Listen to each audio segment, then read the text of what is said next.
Falando agora especificamente do manejo dos casos. Professor Edson, como fazer o manejo terapêutico dos casos leves?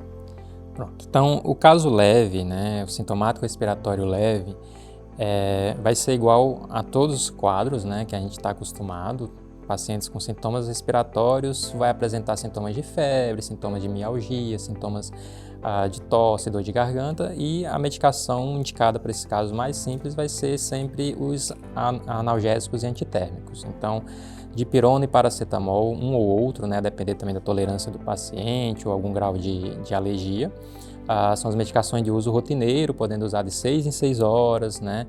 A dipirona, para vocês terem uma ideia, pode usar até 1 grama de 6 em 6 horas, é uma dose que é bem tranquila de usar, né, por um período curto de tempo, e aí é uma medicação que controla basicamente a febre e algum outro sintoma de dor, né?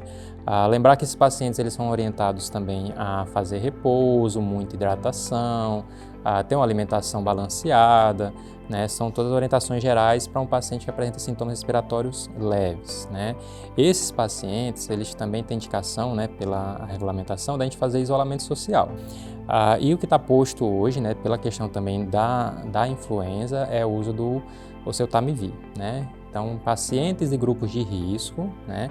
E aí existe uma lista enorme desses grupos de risco, né? Que a gente pode citar de novo, aqueles pacientes com comorbidades, né? Comorbidades graves, pacientes gestantes, puérperas em até 2 semanas, né? De pós-parto, crianças menores de 5 anos, né? Também tem indicação. Então, todos os pacientes de grupo de risco com sintomas respiratórios, mesmo leves, né? Hoje o Ministério colocou que vale o uso do oseltamivir como prevenção para, né, pensando em casos de influenza, né? Então, isso são as medidas gerais de manejo. Sobre o uso de anti-inflamatório, hormonal e não hormonal, né? A gente sabe que essas viroses respiratórias, elas cursam muito com dor de garganta, né? E como isso, em pronto-socorros, como os anti-inflamatórios, eles são prescritos, né? De forma rotineira, né? E a gente quer chamar um pouco a atenção para o não uso desses anti-inflamatórios, né? O que é que a gente pode falar um pouco sobre isso, professora Marise?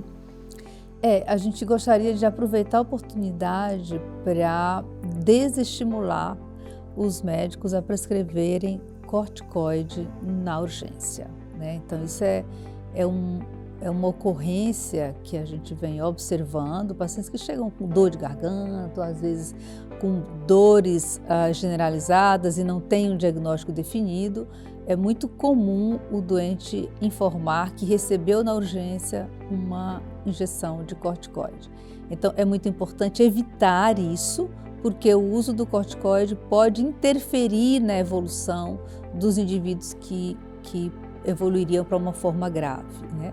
Em relação aos sintomáticos, como o professor Edson já falou, é o basal para dar conforto ao paciente, não há problema algum.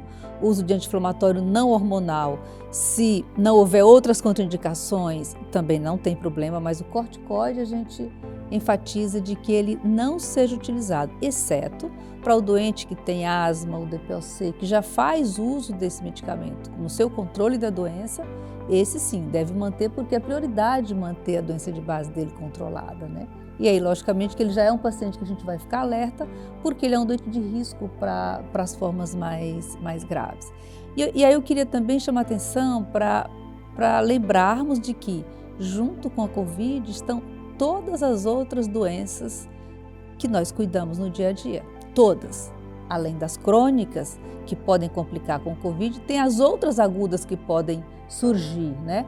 Por isso entrou o oseltamivir na rotina para cuidados, mesmo os sintomas gripais leves de pacientes especiais como criança, gestante, puérpera e os pacientes com comorbidades, porque nessa época tem muita influenza circulando. Junto com o Covid, tem mais influenza, inclusive, do que o Covid. A gente tem que lembrar disso. Nesse momento tem mais influenza, né? Mais tarde, provavelmente, o Covid vai ganhar de todos em relação aos outros vírus. Mas lembrar que outras doenças também estão surgindo aí, como vida normal que segue, né? As pneumonias bacterianas, as infecções urinárias, as outras doenças que cursam com febre, mialgia, dor de cabeça e é o início de vários sintomas infecciosos, várias doenças infecciosas, né? Isso, febre, dor de cabeça e dor no corpo, né?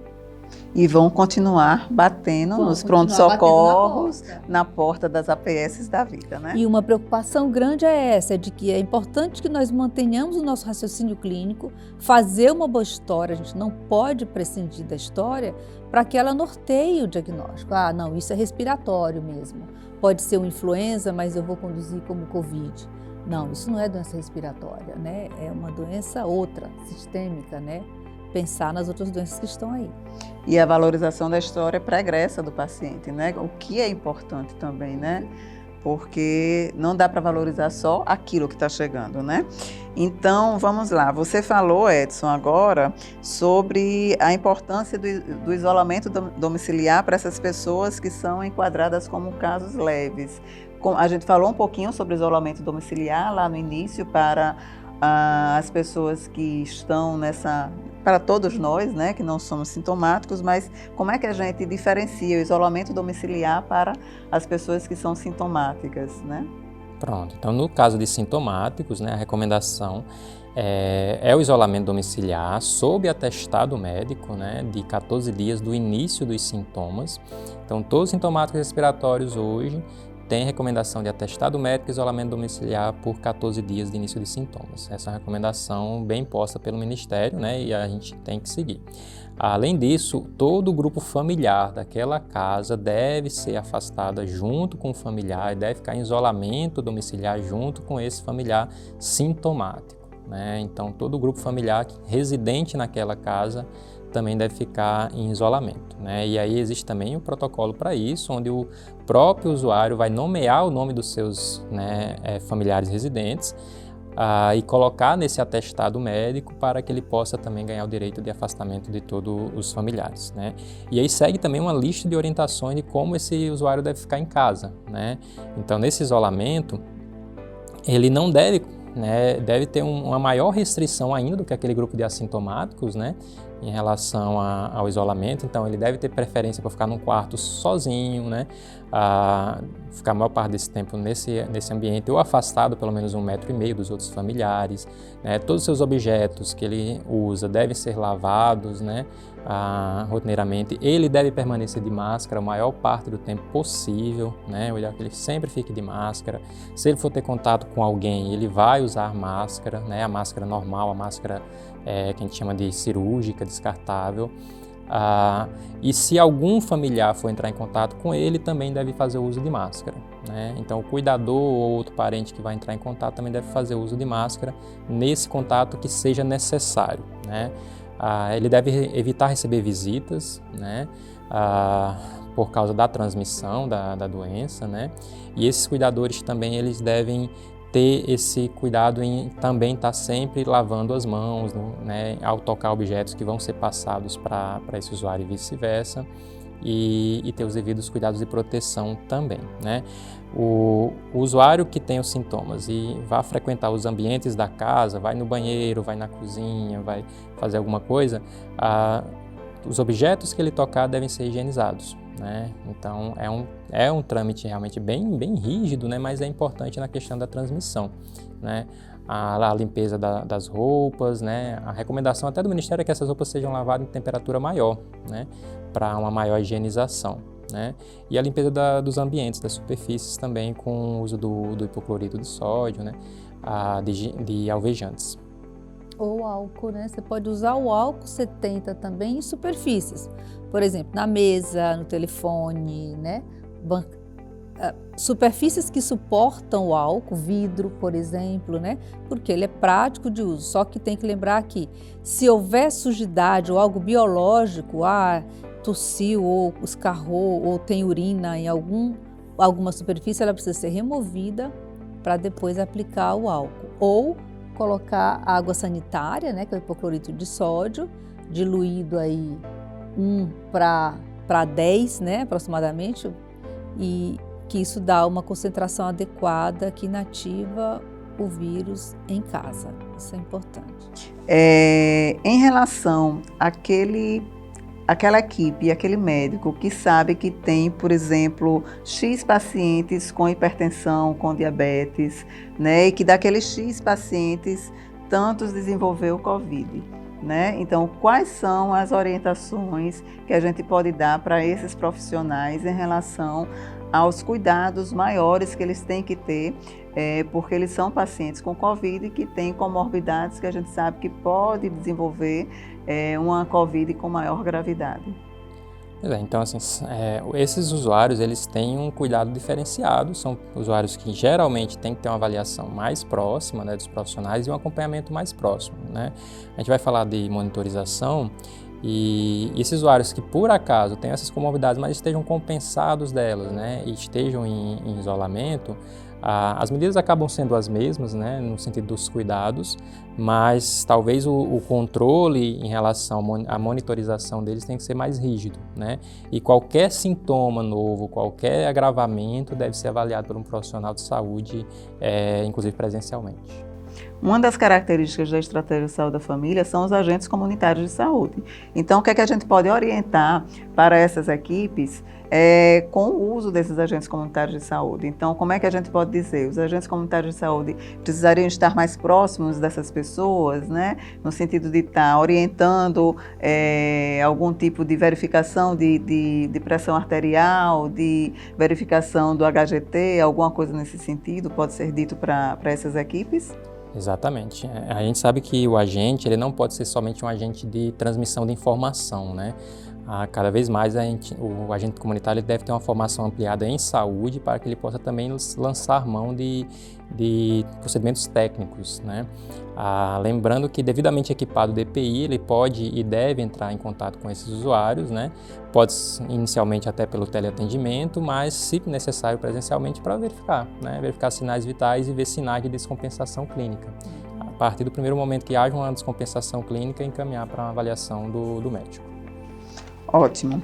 E aí, professora Marise, outra grande preocupação que toda a sociedade tem é com os grupos ditos especiais, né? Aqueles que a gente já aqui conversou várias coisas sobre eles. Como é que a gente deve proceder, por exemplo, com as gestantes? Então, a gestante, o primeiro ponto é de que o pré-natal dela deve ser garantido e mantido, né? Quer dizer, não é por conta da epidemia que eu vou deixar de receber a gestante na unidade, então isso é um dado a ser considerado. A outra se a gestante apresentar sintoma respiratório, o professor Edson já comentou aqui, ela vai receber tratamento com oseltamivir, né? Da mesma forma, os outros grupos que a gente considera como especiais, todos os outros. Esse é o ponto que eu acho que é o mais sensível aqui, né? Nós lembrarmos de fazer o oseltamivir para paciente sintomático se ele pertence a esse grupo que merece um cuidado diferenciado. Porque daí eu já reduzo as complicações da influenza, porque se é a influenza ele vai responder rapidamente, os sintomas vão melhorar rapidamente, isso inclusive me ajuda a distinguir. Quando você perguntou, como é que eu vou diferenciar se é Covid ou se é um outro resfriado? Bom, se for influenza, a resposta ao oseltamivir é muito rápida. Em 24 horas eu já reduzo a intensidade da febre, em 48 eu reduzo coriza, eu reduzo os sintomas gerais que estão relacionados ao quadro gripal, né? Então, isso é um ponto interessante. E aí o outro é ficar atento para essa mulher, por exemplo, a gestante, sobretudo no final da gestação, não há indicação de você abreviar, né, o parto, avaliar se ela estiver próximo no terceiro trimestre, avaliar se estaria indicado usar corticoide, no caso seria apenas para preparar a mulher para antecipar o parto, mas isso tem que ser avaliado com muito cuidado, né?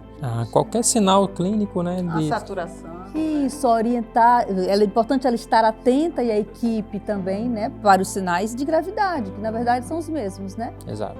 Taquipneia, que vai indicar o comprometimento respiratório, a redução da saturação abaixo de 95, ou seja, se tem uma mulher grávida saturando abaixo de 95, opa, tem alguma coisa errada aqui, eu preciso triar essa mulher, preciso triar essa mulher para um atendimento especializado ou um atendimento em unidade de saúde, né? E aí eu vou avaliar conforme a necessidade. Se houver necessidade de imagem, faz imagem, né? Claro. E para aquelas que estão amamentando, quais são as orientações? Então, para as que estão amamentando, se ela apresenta sintoma respiratório, a indicação é não interrompa a amamentação, né?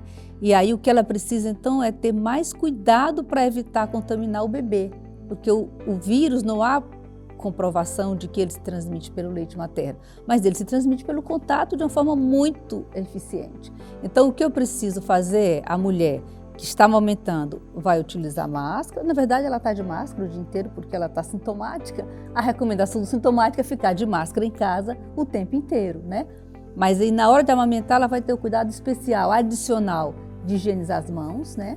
Água e sabão é adequado. Se não dispuser de água e sabão, utilize o álcool, a solução alcoólica. Ah, não tem mais gel alcoólico, acabou. Pode ser o álcool 70 simples? Pode. A diferença é que o álcool 70, ele resseca a mão. Então, a gente não aguenta usar álcool 70 durante muitas horas, muitas vezes. Por isso que o gel foi introduzido justamente para proteger a mão, a pele, na verdade. Mas o álcool 70 sem gel funciona do mesmo jeito. Eu aplico e deixo secar.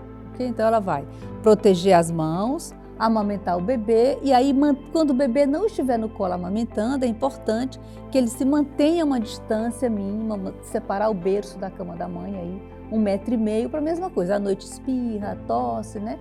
Para evitar contaminar o berço do bebê e evitar contaminar o bebê por gotículas. Acho que são os cuidados mais importantes. E aí não é incomum, mas assim, não é comum, mas pode acontecer de chegar numa unidade básica de saúde um paciente em parada respiratória, né, ou mesmo em parada cardiorrespiratória. E aí como é que a gente faz para estabilizar, né, esse paciente o máximo possível, né, para tirar esse paciente desse quadro e encaminhar ele para o serviço de referência, né? Quais são os conselhos que a gente pode dar aqui para esse profissional de saúde que está nos assistindo? É interessante. E aqui a gente tem que olhar os dois lados, né? Quer dizer, tanto é importante nós cuidarmos do indivíduo que agravou, que chega parando ou chega muito taquipneico na unidade para transportá-lo com segurança, ou seja, puncionar um acesso venoso, checar como é que está a pH, checar como é que está a frequência, puncionar um acesso venoso, já hidratar, porque se ele chega tão descompensado, provavelmente ele desidratou, porque está fazendo febre, porque está com taquipneia, dispneia, né? Então é muito importante puncionar o acesso, equilibrar volume para ele minimamente. Se ele precisar de intubação, isso precisa ser feito na unidade e ele ser encaminhado já entubado ou minimamente com uma máscara de O2, ou seja, não dá para pegar esse indivíduo e encaminhá-lo sem o cuidado básico, como se faz com todo doente grave. Isso é muito, muito, muito importante e vai fazer diferença no prognóstico. E do lado contrário também é que muitas vezes o paciente chega, ele não tem sinais de gravidade, mas como nós estamos em momento de epidemia, o profissional o transfere sem uma avaliação cuidadosa, sem avaliar se ele realmente precisaria ir. Então, os serviços de referência, eles estão reclamando, queixando que estão sobrecarregados de receber pacientes que não precisariam ter chegado até lá. Então, é importante as duas coisas, tanto se é grave, então eu vou equilibrar o paciente, eu não preciso iniciar antimicrobiano na unidade, exceto se eu recebo um paciente e eu identifico que ele está em choque séptico, por exemplo, porque esse choque séptico pode ser pelo Covid, mas pode ser por uma bactéria qualquer. E aí, nesse caso, eu preciso me antecipar com antimicrobiano empírico, por exemplo, mas na maioria das vezes não. Mas minimamente um acesso venoso, via aérea pérvia, né, protegido, para que eu consiga minimizar as complicações que se seguem, né, do doente grave. E lembrar que as unidades têm que estar equipadas, que é um desafio em algumas localidades. Às vezes a gente encontra algumas realidades do país que a gente não encontra minimamente um material de urgência na unidade, né? E isso é algo, né, que não está colocado, né? As redes de atenção à saúde e a unidade básica é um serviço de saúde e, como todos eles, há equipamento mínimo de ressuscitação, material para um atendimento de urgência, né? Então, onde vocês trabalham, né? Profissionais de saúde, que não haja esses dispositivos, há que se cobrar dos gestores, pois é lei, tem que existir. Lembremos que a rede de urgência e emergência começa pela unidade básica de saúde, né? E aí é o que você diz, né? Se não tiver realmente condições de fazer um suporte adequado de vida na unidade, então os profissionais de saúde têm que brigar por isso, né?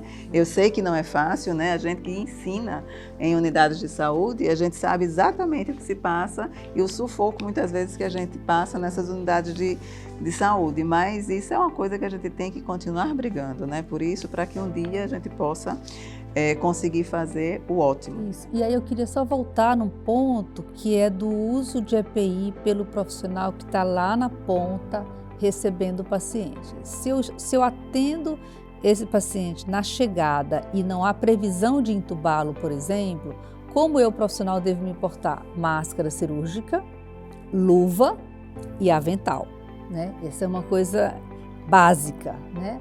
Os demais, óculos é muito importante por conta dos respingos, lembra? É gotícula, então pode cair na mucosa ocular.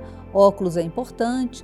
O gorro é importante, mas na unidade básica eu não incluiria o gorro aí como um EPI a ser utilizado. E o indivíduo que for atender um paciente que chega e precisa ser equilibrado para ser transportado, ele precisa estar com N95 se ele for entubar, lembrar disso.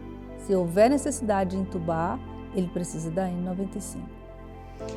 Então, professor Edson, nós atendemos o paciente na unidade básica de saúde e, a partir daí, como é que nós fazemos o monitoramento clínico dele no seu isolamento domiciliar?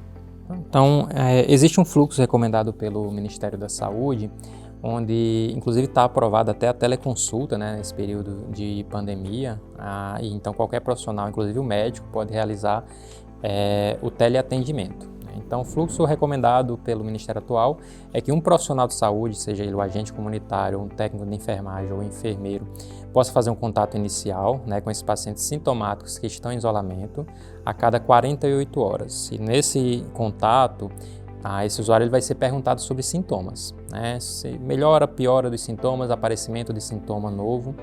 E caso se identifique algum daqueles sintomas de gravidade que foram relatados anteriormente, né, o contato deverá ser passado para o profissional médico. E esse profissional médico, por telefone ainda, ele tentará minimamente fazer uma avaliação clínica sindrômica. Se ele conseguir, a partir dessa avaliação, identificar que aquela descompensação ou aquele sintoma novo não seja um agravamento da doença, ele pode prescrever sintomáticos, né, para esse usuário e ele permanecer no isolamento domiciliar. A partir do momento que ele identifique qualquer necessidade de avaliação presencial, que aquele sintoma realmente corresponde a um sintoma de gravidade, vai ser orientado um atendimento presencial, que preferivelmente deve ser feito inclusive no domicílio, né? Se não for possível, esse paciente vai ser orientado aí à unidade básica. Esse monitoramento ele vai ser realizado, né, a cada 48 horas até os 14 dias totais, né, que ele deve permanecer em isolamento desde o início dos sintomas e observando a evolução clínica até a melhora do usuário.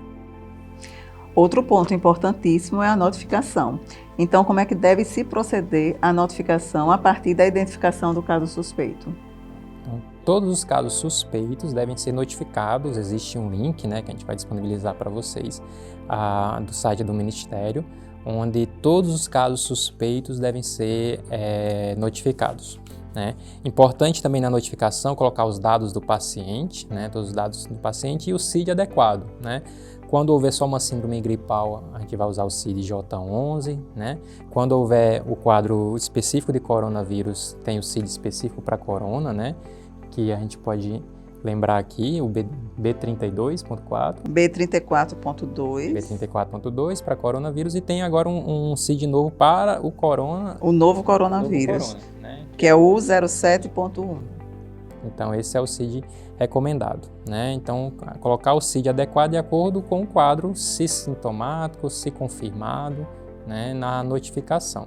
Então, além disso, registrar em prontuário, né, todas as informações do paciente para que possa ser feito esse monitoramento, né? E no caso do uso do eSUS, pode-se também utilizar o código do CIAP, né, o R74, que é correspondente às infecções de vias aéreas superiores, para confirmação e o diagnóstico.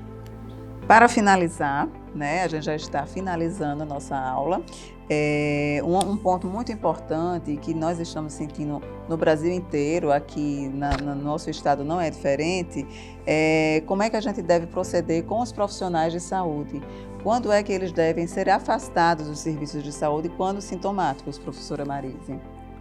Esse é um ponto muito nevrálgico, eu diria assim, né? Porque o profissional que está na ponta e está exposto, além de exposto na comunidade, no seu ambiente de trabalho, ele acaba tendo uma pressão grande, o risco de adoecimento é maior. Então, o afastamento, ele está indicado quando o profissional apresentar qualquer sintoma respiratório. A recomendação apresentou sintoma respiratório, tosse, coriza, dor de garganta, etc.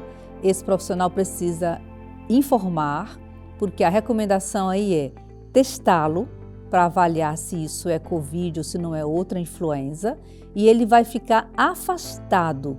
Se for Covid, 14 dias. Se eu não conseguir testar, 14 dias, porque se eu não conseguir testar, eu considero como Covid. E se for influenza, ele vai ficar afastado por até 72 horas após cessarem os sintomas. Porque lembrar que influenza também é transmissível, certo, gente? E esse surto vai dar a nós a oportunidade de aprendermos a não ir trabalhar quando apresentarmos sintoma respiratório. Olha que interessante. Então, a recomendação para o profissional é isso. São 14 dias a partir do primeiro dia de sintoma.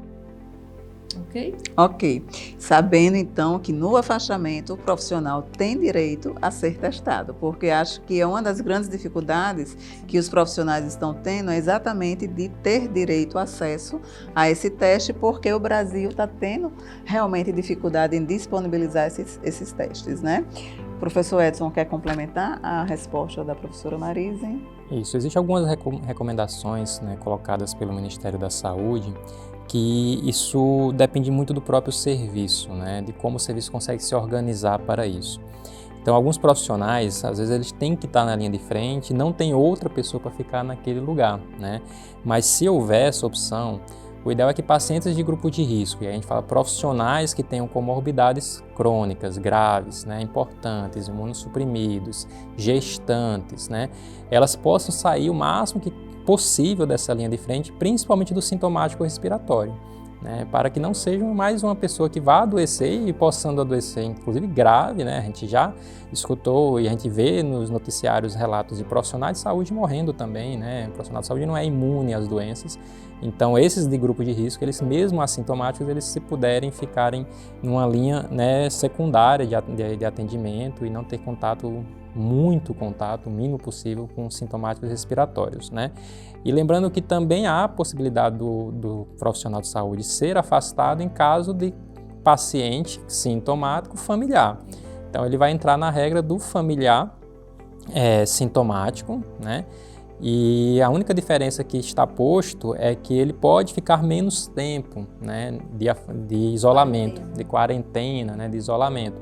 Então ele ficaria 7 dias nesse isolamento familiar, né, junto com o sintomático respiratório, e não desenvolvendo sintomas, ele poderia voltar ao trabalho com o uso de EPIs, né, com o máximo de proteção possível, haja visto que o tempo médio de desenvolvimento de doença seria 7 dias.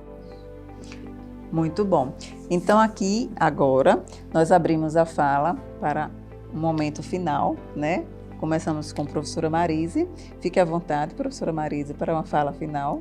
Ok, então eu gostaria de lembrá-los que esse momento que nós passamos é um momento de aprendizado e que é possível que haja mudanças, inclusive, em rotinas, em protocolos, sobretudo as que permitem a testagem, tanto de ampliar a testagem, tanto de pacientes sintomáticos, quanto de profissionais sintomáticos e assintomáticos. E é muito importante que estejamos atentos para as normas e normas técnicas que são publicadas pelo Ministério da Saúde e pela Secretaria de Saúde dos seus estados, né, que algumas andam em ritmo distinto de outras em função da sua capacidade. Um outro dado que eu gostaria de ressaltar é a necessidade de estarmos atentos em relação às outras doenças que também vão bater à nossa porta, né? Então, a gente não pode esquecer que o indivíduo pode ter pneumonia bacteriana sem ter feito nenhuma doença viral, que ele pode fazer a faringoamidalite bacteriana e as queixas são as mesmas, é tosse seca, é febre, dor de garganta. Eu tenho que olhar a garganta desse indivíduo para ver se tem pus ali, né? Porque senão eu vou mandar para casa um indivíduo que tem esse sintoma dizendo que é um sintomático respiratório para ficar em isolamento domiciliar e perco a oportunidade de prescrever o antimicrobiano. Então isso precisa ficar, o profissional que está na ponta tem que ficar muito atento, buscar sinais de gravidade sempre. Frequência cardíaca, frequência respiratória, pressão arterial, não deixem de avaliar os sinais de gravidade para não perder a oportunidade de identificar sepse na porta, porque os sinais podem ser os mesmos. É isso. Professor Edson? Bem, a professora Marisa colocou muito do que a angústia que a gente sente no momento, né? A gente está sendo bombardeado por informações novas o tempo todo. Então, uma mensagem eu queria deixar para os profissionais, né? É saber filtrar a informação que recebe, né? E também ter o devido cuidado para tomar conduta só perante as recomendações do seu serviço, né? Às vezes a gente fica ansioso por tomar a conduta de um artigo que foi publicado num outro país, mas se o nosso serviço ainda não preconiza essa conduta, então a gente não terá embasamento nem proteção caso a gente tome aquela conduta, né? Então a gente recebe todo dia nas nossas redes sociais diversos artigos, diversas publicações de diversos países do mundo sobre novas formas de enfrentar essa pandemia. Então, o que a gente tem que ter em mente é que a gente vai tomar a conduta preconizada pelos nossos serviços onde estamos inseridos, né? Então essa é a mensagem, saber filtrar o que vai ler também, né? E buscar a informação validada, como a professora Marisa falou, do Ministério da Saúde e das secretarias. Essa é a informação que a gente vai pôr em prática, né? Por mais que haja recomendações diversas. Então, ter cuidado nesse momento, nesse sentido, fazer todas as proteções. Eu acho que o aprendizado que a gente terá dessa pandemia é que talvez a gente tenha muito menos doenças respiratórias a partir de hoje na vida, né? Porque a gente talvez aprenda finalmente a tomar cuidados de higiene que a gente habitualmente não liga, por achar que sempre vai ser uma gripezinha, né? Não só as respiratórias, né? Mas as gastrointestinais, né? Exatamente. Hepatite A, que são de transmissão por contato fecal-oral, né? Porque eu vou ter mais cuidado mesmo. A expectativa é que a gente tenha redução mesmo desses outros agravos que estão associados a cuidado de higiene, né? Muito interessante isso. Então é provável que a gente tenha bem menos morte por outras doenças respiratórias a partir de hoje, né? Eu acho que é um aprendizado importante nesse sentido, além de todos os outros que a gente está tendo perante a condição social que estamos, né? A gente vive numa sociedade hoje que está aflita por diversos motivos, né? Além do que está ocorrendo em relação à infecção. Eu queria comentar um pouco sobre isso que ele falou. É provável que tenhamos menos mortes, né, por outros agravos. Eu desafio também, nos desafiamos, né, a olhar que talvez tenhamos menos morte também pelo Covid, porque se nós adotarmos o que vem sendo uma tônica de todas as secretarias de saúde do país, um cuidado diferenciado com os idosos, no sentido de protegê-los, e os dados do Brasil mostram que a faixa etária aqui de adoecimento é mais jovem, então é possível que a gente tenha menos morte também, porque quem morre mais é o idoso que tem comorbidade. Se eu proteger esse indivíduo no isolamento social, no afastamento social, os jovens que adoecerem saem dessa sem maiores tormentos, né? Então acho que isso é um ponto muito importante. Então, só para eu tomei a palavra do Edson na palavra final, porque eu havia esquecido de fazer esse destaque em relação a nós orientarmos nossos pacientes, nossos familiares, nossos amigos a ficarem em casa e a cumprirem a quarentena até que as autoridades sanitárias determinem a liberação, que provavelmente vai ser parcial ou em tempos distintos. É muito importante que nós possamos ajudar as pessoas a entender a necessidade de ficar em casa. E dessa forma a gente vai reduzir mortalidade no Brasil. Muito bom. Então, eu acho que a fala da professora Marise e professor Edson, Marise e Edson somos amigos e trabalhamos juntos, e eu acho que vem reforçar uma tônica que é muito da clínica, né? Mas que a gente não pode esquecer o que também está por trás das desigualdades sociais do nosso país, né? E essa coisa da atenção primária à saúde, ter isso muito forte, né? A gente tem esses determinantes sociais muito na cara da gente. Edson, que é médico de família, ele sabe disso do que eu estou falando. E com certeza ainda não é o grande problema do Covid, né? Ele está chegando pela classe média alta, mas ele vai chegar muito fortemente na classe pobre. E acho que todas as medidas que a gente está tomando em todos os campos, nas universidades muito fortemente, então se a gente notar, todas as universidades do Brasil estão todas mobilizadas para fazer trabalhos que possam diminuir o máximo esse contágio e fazer com que a população pobre ela sofra o mínimo possível. Eu penso hoje que as unidades de saúde da Estratégia de Saúde da Família, para a qual a gente tem essa aula como público maior, elas estejam sofrendo hoje assim muito, mas que nesses próximos dias vão estar assim sofrendo um pouco mais. E para vocês a gente quer transmitir uma força maior, né? Assim, trazer uma ideia de que essas orientações que a gente está fazendo aqui possa ajudá-los a atravessar realmente esse momento da melhor forma possível. A gente sabe que vão ser ainda dias duros, mas a gente, como Marise trouxe, serão dias que, com certeza, se a gente não tivesse todo o Brasil mobilizado para o Fique em Casa, talvez a gente realmente tivesse um futuro muito, muito pior. Né? Então, eu agradeço muito, né, a Marise e a Edson, a toda essa conversa que a gente teve aqui, que foi muito boa. E quero também convidá-los a assistir um vídeo que também fala sobre EPIs, né? O nome do vídeo é Uso Seguro dos EPIs, que ele vai estar aqui na aula, mas também está nas redes sociais. E nós queremos, né, que essa aula seja de muito bom proveito para todos vocês. Foi muito bom estar com vocês. A Telesaúde da UFRN, a Universidade Federal do Rio Grande do Norte, agradece muito esse momento com vocês e espera que seja de muito bom proveito e que o Covid ele desapareça das nossas vidas o mais rápido possível. Fiquem bem.